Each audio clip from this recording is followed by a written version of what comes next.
One of my great viewers wrote in and asked what she should do about someone she's dating and they're going on a trip. And up until now, whoever did the asking would pay for the meal. And I totally agree with that.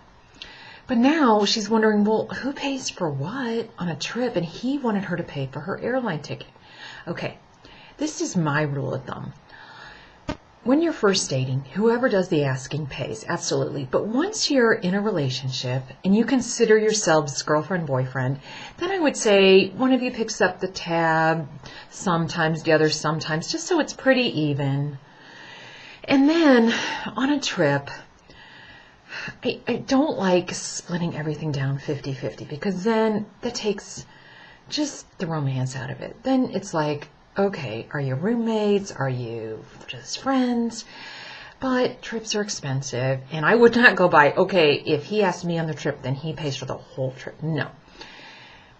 Maybe you both pay for your airline tickets. Okay, I can understand that. That's okay. They're expensive.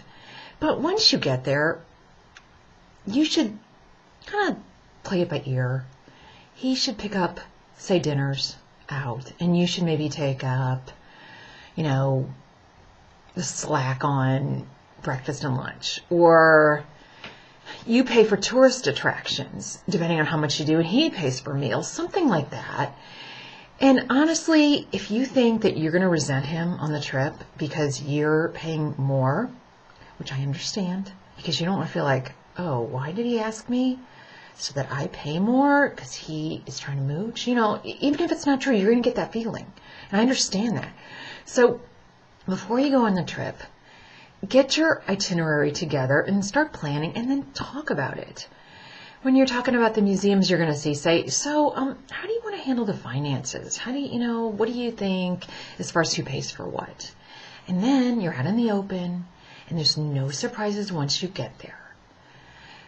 I agree, this splitting down the middle thing, it's almost like, gosh, are we really dating? But then you feel weird if you pay more or if he pays a lot more. And so that's what I would do. Have the conversation definitely before you leave.